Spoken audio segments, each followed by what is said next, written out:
What's up, everyone? Back for another beer review, and today is not only day 9 of the 7th annual 10 Days of Pumpkin, it is also Wednesday, which of course means it's time for another Western New York Wednesday here on the channel. And the beer I'm reviewing today, once again, comes from the Mortalis Brewing Company, and they are headquartered in Avon, New York, and this is their Venus, the Pumpkin Loaf variant. This is the 2024 release. So this is a milk stout brewed with pumpkin loaf. It comes in at 7% alcohol by volume. No IBUs listed. Time of review. This can is exactly 10 days old. So I'm super excited about today's review because I've been wanting to not only try this one, but review it for the last 2 years. However, Mortalis typically releases this one just after I start the 10 Days of Pumpkin, or right around when I started typically. This year, however, they released it a couple days before I posted the vlog showing you guys all the beers that I'm reviewing for this year's 10 Days of Pumpkin. So I was able to go to their Buffalo, New York location and pick up a 4-pack of this right before a couple days before I did the vlog. And I was so stoked because when it comes to a pumpkin-inspired food and drink in the fall, a lot of people love their pumpkin pie or maybe pumpkin cheesecake, pumpkin spice lattes. For me, I love pumpkin rolls. Now, they call this a pumpkin loaf. I think they're very similar, pumpkin loaf and pumpkin rolls. But they do state on their website and on Instagram and on Tapped, they brew this one with ingredients, or infuse this one with ingredients that make up a pumpkin roll. So I'm thinking cream cheese for sure is going to be in there. So I don't know if they actually brew with like the entire like pumpkin roll or pumpkin loaf, or they actually just use the separate ingredients. But whatever the case may be, I love pumpkin rolls. They're the the long like kind of like bread. It's kind of like a soft bread, and then in the middle it has the cream cheese swirl, and then on top it has powdered sugar. That is my favorite when it comes to pumpkin-inspired food and drink. Every year I pick one up. I haven't picked one up yet this year, but I'm going to do so probably within the next week. But anyway, I'm super pumped for this one. I can't wait to get into it. We're day 9. We're almost done. I'm hoping this is delicious. I wouldn't say this is a bucket list beer, but kind of. And yeah, I'm looking forward to it. So 10 days old too, the freshest pumpkin beer that I'll be drinking this year, hands down. So let's give it a pour here into the glass. Oh yeah, that's pouring out like motor oil. I didn't expect that from a 7% beer, but do something like that. I want to kind of be able to get my nose in there to some degree. Now, I've had other other Venus variants before. I really like it, but this one just kind of speaks to me. Is today the day you take a swing at your own man? I've used this glass already a couple times. The SNL skit with Bill Burr for Sam Adams Jacko, like just so many quotables out of that. Fantastic. Anyway, this pours out pitch black. It was pitch black, super dark when I was pouring it in. Hold up to light. Yeah, there's no light getting through that. Had about a finger, just over a finger of this really straight up brown colored head. Is now dissipated to a thin film. You can see the remnants, like this is a heavily fruited sour, where you see like the fruit puree on the side of the glass, the pectin and whatnot. That's happening here probably from whatever adjuncts they're using. Could be cream cheese, could be whatever the case may be. The only thing that concerns me with this beer specifically is the fact that this has lactose in it because it's a milk stout. Hopefully it's not overly sweet, cloying. Some of the pastry beers from Mortalis can be a little bit too heavy-handed with the sweetness. I hope that's not the case here, but you kind of expect it. It's a fucking pumpkin loaf milk stout. Like, what are we doing? Anyway, that looks really nice outside of the head no longer being a thing. Let's get a nose. What is that? Why is this? It smells like Oreo cookies. Yeah, I know. What the fuck? Yeah, what the fuck? Smells like Oreo cookies. This is the pumpkin loaf variant. Because they did a Oreo cookie one. I think I've reviewed that, and that smelled like Oreo cookies. This smells like Oreo cookies. My palate broke? So it has a mixture of like dark and milk chocolate. Definitely sweeter, a little bit of a roasted malt character, a touch of vanilla.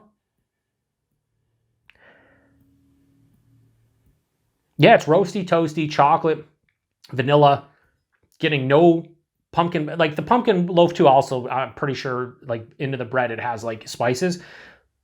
This has nothing in the nose that to me would indicate pumpkin loaf or pumpkin roll. It literally smells like an Oreo cookie milk stout. Definitely the strangest for the 10 days. It smells delicious. It smells absolutely amazing. It smells nothing like a pumpkin beer of any sort. Anyway, Excuse me. I'm going to get into this one. Cheers, everyone.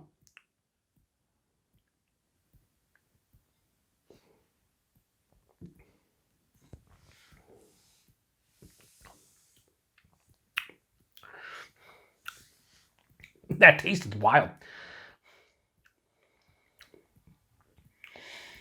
Very interesting.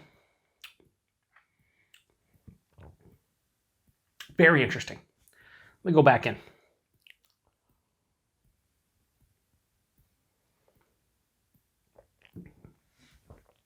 Body this is like lower side of full, medium full, 7%, crazy. It's like a heavily fruited sour. It's like a smoothie sour. It has a heft to it that way bigger than 7%, so that's nice. The mouthfeel has a mild to moderate carbonation, more approaching moderate, but it does have a smooth creaminess to it. So body and mouthfeel are spectacular. Taste, I think now I'm starting to get like spice character on the finish.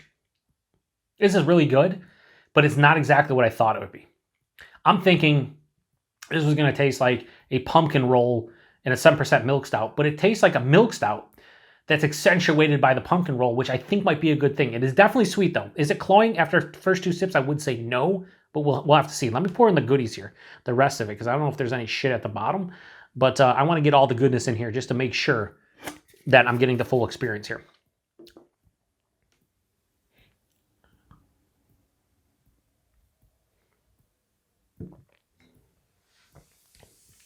Okay, so I think I know what's going on here.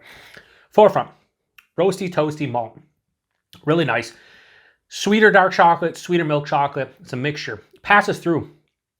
I think I'm getting hit by the cream cheese that you would get in the pumpkin roll. So that's where I'm getting like Oreo vibes, because they get that roasty, toasty, sweet and dark chocolate. And then, you know, it basically milk chocolate with dark chocolate in conjunction with like a cream cheese. It's starting to give me Oreo vibes, even though there's no Oreos in here.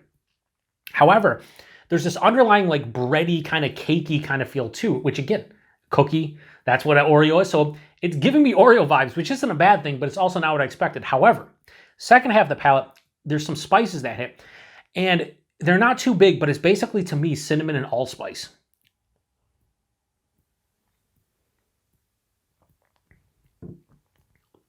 Yeah, cinnamon and allspice on the finish. It finishes sweet. There is a nice semi-dry finish, mild bitterness. This definitely leans sweet. Is it cloying? After the first 4 or 5 sips, I'd say no. But it's definitely a one and done beer for me. I think what saves it is the fact that it's 7%. If this was one of their imperial stouts that were 10 to 11, 12%, this would be the definition of a sharing beer. Because there isn't as much malt character in here because it's 7%, I think it really does help out the sweetness character. Don't get me wrong, this is a fucking sweet beer. Some would even say rich and decadent. It's just not cloying off of those first couple of sips.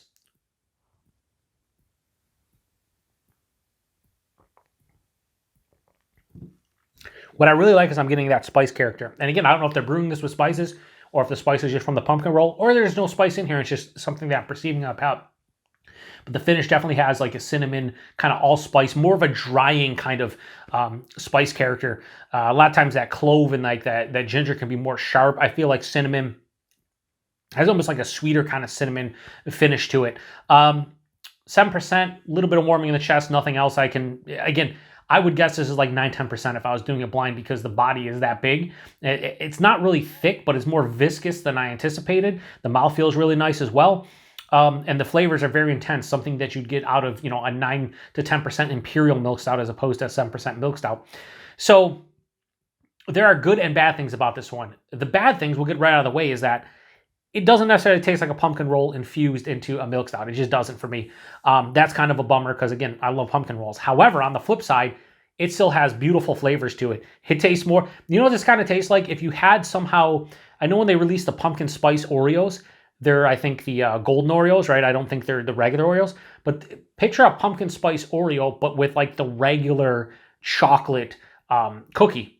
So like the middle filling would be more of a pumpkin pie spice kind of characteristic in the chocolate cookie. That's kind of what is in here. And I think it's cool as shit. It's just not exactly what I expected. So this is really nice. It is definitely a dessert pumpkin beer, no questions asked. But I'm going to drink the rest of this.